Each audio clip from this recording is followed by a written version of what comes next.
What's up, guys? So I'm doing two videos today. Ho ho. Alright, so in this one we're going to talk about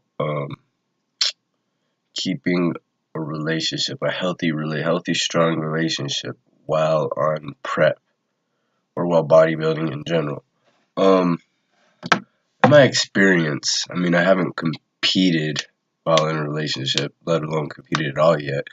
But in my experience, being in a relationship while even just bodybuilding can be kind of strenuous.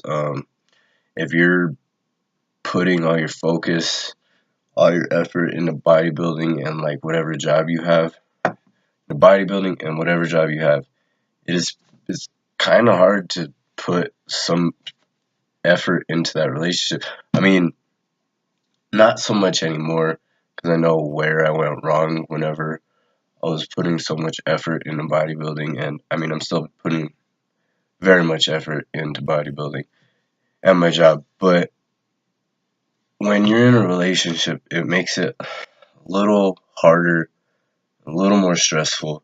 I'm not saying it's impossible, and I'm not saying that it would never work. I'm just saying when you're in a relationship and you're bodybuilding and you have a job, it's difficult to maintain and do all those three things well. You know what I mean? Be a good boyfriend, be a good bodybuilder, good at your job. Drink some coffee real fast. It's fucking hot. Shit. What I'm saying is, if you have a girl in your life that you believe is a keeper, then you're damn right you better do whatever it takes to keep her happy.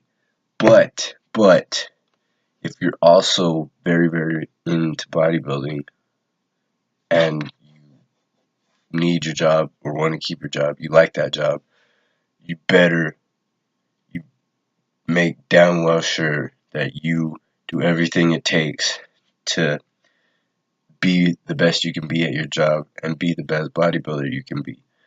Now, again, I'm not saying it's impossible to do all those three things at once. I'm just saying it's kind of difficult. I know that firsthand. I'm going to give you an example. It was in my life. Keep in mind, I was younger whenever a lot younger whenever this happened. So, not a lot younger. I mean, I was 2 years younger, but I'm still pretty young. But let's just say the example.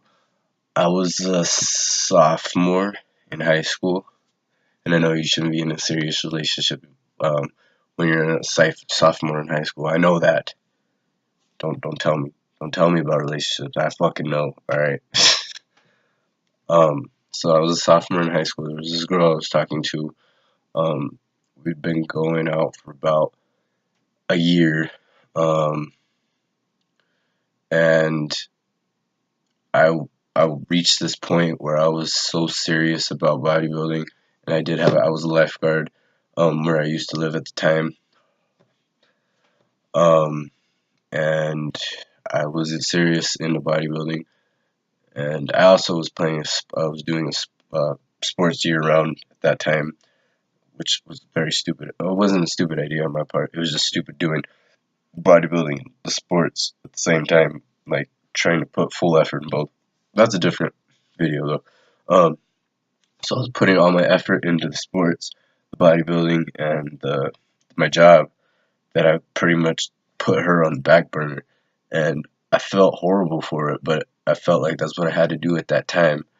And she eventually called me and she said, if you can't make time for me, then it's over.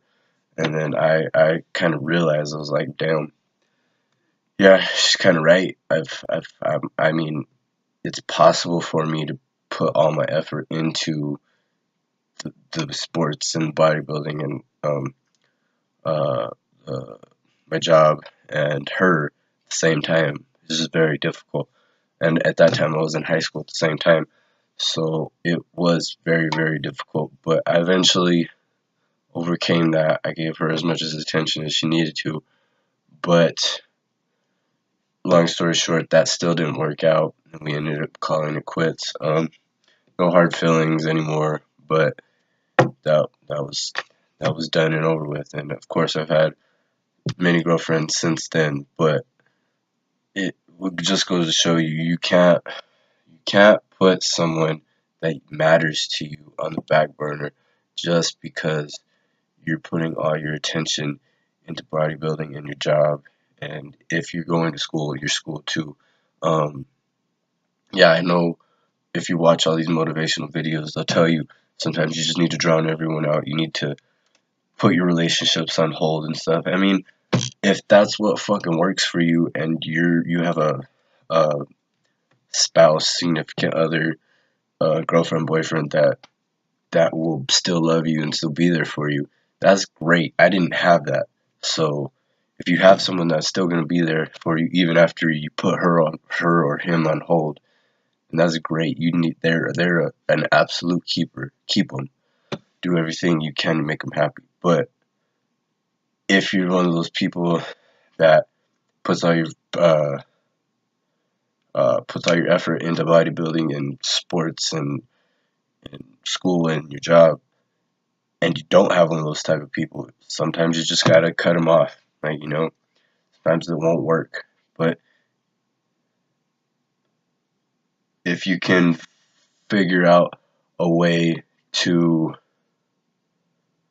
um, put equal effort into all of those things, then that's great too. What I'm trying to say is you can put all your effort into all of those things at the same time. It's just sometimes it takes away from different parts of it. You know what I mean? And if you have a girlfriend, boyfriend that loves you no matter what, and they'll be there for you after the competition, before the competition, during the competition, during life, then keep them. Do whatever you can to make them happy. Anyway, that's what I wanted to say. Hope this helps. See you in the next one. Like, comment, subscribe, share. Peace.